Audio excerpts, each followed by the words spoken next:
Bienvenidos a Puerta Abierta, yo soy Sol Traverso y el día de hoy nos encontramos con el psicólogo Giancarlo Magro, quien es director de Equilibrio, un grupo de servicios. Bienvenido, Giancarlo.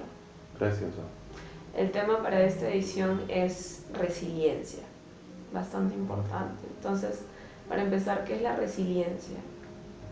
Bueno, la resiliencia es la capacidad que tiene la materia en general, no solamente los seres vivos, de poder regresar a su estado anterior después de un estrés o de una presión, y además al regresar se hace fuerte.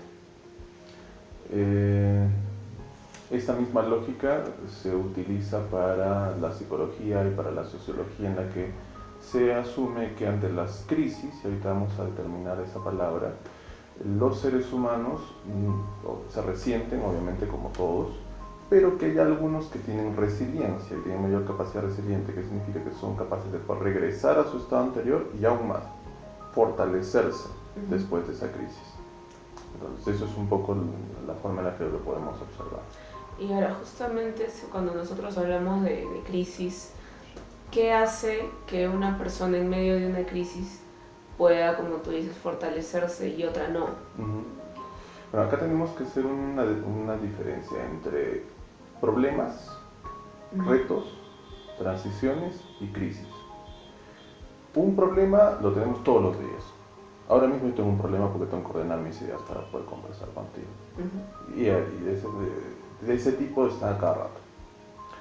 Un reto es diferente, porque el reto ya implica una proyección hacia el futuro. Un reto que yo tengo, por ejemplo, ahora es poder explicar a la audiencia, gracias a ti, qué es la resiliencia y cómo pueden incluirla en sus vidas. Realmente tiene un grado de dificultad. Una crisis y una transición ya es diferente.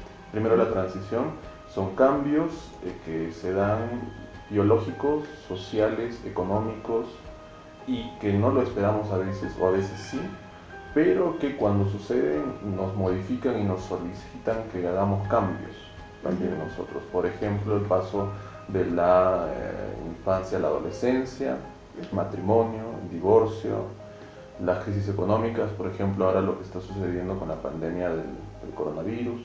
Entonces nos solicitan cambios. Una crisis sí es diferente, porque la crisis no es un reto, no es un problema, no es una transición. Una crisis es realmente algo que a nivel transversal a todos los seres humanos sí les tendría que llamar al cambio. Por ejemplo, las decepciones amorosas, por ejemplo, o el fracaso académico, o un accidente, o una enfermedad. Y eso es muy importante de saberlo, porque a veces nosotros podemos creer que estamos frente a una crisis, pero es un reto. Y de hecho esto es lo primero que quiero que las personas que están mirando este video se lleven de esta edición. El arte de poder, de que algunas personas sí puedan desarrollar resiliencia y otras no, y que son capaces de poder ver en una crisis un reto. Eso, tan simple, le permite a una persona poder generar recursos ante esto. Y sí, por supuesto, sentirse vulnerable, porque en un primer momento siento una crisis, por ejemplo, cuando me detectan una enfermedad difícil, o cuando siento que económicamente no estoy desarrollándome, y es más, siento que se me cae la productividad, o en la relación de pareja se rompe. Sí, tengo que percibir la crisis, tengo que sentirlo, pero luego está la capacidad del ser humano de poder decir, ok, ¿cuál es el reto inherente? Y eso es un poco lo primero que diferenciaría a una persona de otra, para hacerlo mucho más simple. Pero viendo la importancia que la resiliencia puede tener, ¿cómo podríamos generarla, cómo podríamos aprenderla de una manera preventiva antes de llegar a una crisis? Claro.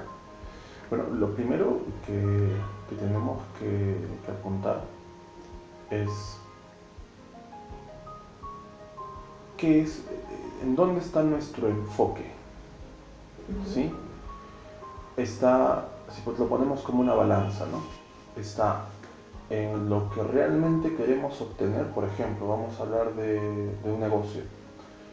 Estamos hablando de independencia económica, estamos hablando de estabilidad laboral, estamos hablando de que vas a tener un espacio donde vas a poder desarrollarte, y tener tiempo libre, tener un espacio, bueno, eso está por acá, ¿sí? Y luego tenemos los retos, o por qué no una crisis, que de repente te roban, empiezas a perder talento, una estrategia gerencial que tú propusiste no resultó y al contrario te quitó mucha liquidez y dinero, ¿no? Ahora la pregunta aquí es, ¿dónde te vas a enfocar? Porque lo que usualmente pasa por nosotros, y vuelvo acá a la psicología evolutiva que siempre traigo a colación, es que nos enfocamos aquí, en el corto plazo, a lo que ha pasado ahora. Y perdemos de foco esta otra cosa, que es precisamente por lo que estamos trabajando. Lo mismo pasa en una relación de pareja, ¿no? ¿Por qué estamos trabajando? ¿Por qué vine aquí? ¿Por qué escogí a esta persona? La escogí para tener un proyecto juntos, para poder tener una familia donde hayan los valores fundamentales, que es compromiso, comunicación, respeto. Escogí a esta persona porque con esta persona queríamos crecer juntos, inclusive, ¿por qué no?, a nivel económico, aprender a trabajar juntos también. Por eso estoy acá. Pero a veces hay estas otras cosas que son naturales en el corto plazo, ¿no? Dudas, inseguridades, conflictos, desencuentros, incompatibilidades. Y lo que yo hago es, me centro aquí. Y me olvido por completo de por qué vine. Y me embebo en las discusiones, en el drama, en las dificultades, en la crisis. Y algo que realmente era un problema del día a día lo convierto en una crisis. Pero no era una crisis, era un problema. Entonces yo pienso que eso es el primer arte que debe tener una persona, que está muy ligado a algo que llamamos impulsividad, ¿no? Mientras más impulsivos seamos y queramos resolver las cosas del día a día o del corto plazo y nos centremos en eso y creemos que eso es lo fundamental, nos vamos a olvidar de la razón por la cual estuvimos acá. Que al final esto es una cuestión ya filosófica, porque al final ¿por qué estamos vivos, no? Claro. ¿Cierto? Entonces estamos vivos para los problemas del día a día. Entonces, realmente creemos que hemos nacido para ver si vamos a llegar o no con dinero al fin de mes. O sea, esa es la razón de vivir. Yo no lo creo. O si voy a curarme de esta enfermedad, o si esta persona va a estar siempre a mi lado y va a confiar en mí, o me va a engañar o no. Por eso no hemos venido. O sea, esas no son las reales ocupaciones. Porque viéndolo en perspectiva de manera mucho más calmada, tenemos otras ocupaciones, sueños, metas, proyectos. Entonces es una cuestión de no perder el foco. Y ahora, cuando nosotros también tocamos este tema de la crisis, las abarcamos, ¿qué se podría hacer, por ejemplo, si actualmente está pasando por una crisis? Lo primero y lo más importante es valorar los soportes que se tienen aún en esa crisis. Una de las mejores formas de explicarlo es algo que Sábato contaba, que era que a él lo conmovía mucho durante el terremoto de México, creo que fue, poder ver en la televisión, un día después del terremoto y obviamente las casas derrumbadas, una mujer que en medio de todo eso salió a seguir barriendo la vereda. Muy interesante saber que en medio de la crisis, y ahora me encuentro, hay la posibilidad de hacer algo. Lo que no debemos hacer es tirar la toalla, ¿sí? Considerar que eso es una muy buena estrategia, porque eso usualmente nos pasa. Pasamos una crisis y decimos, bueno, voy a descansar, me voy a tomar un respiro, porque esto es demasiado difícil. Y a veces pues me quedo metido en casa 1, 2, 3 días durmiendo o aislado de las demás personas, tratando de asimilar el golpe. Cuando lo que la vida te está solicitando es, regresando al principio de este video, es sé fuerte. Y no necesariamente tienes que resolver la crisis, pero sí tienes que seguir andando.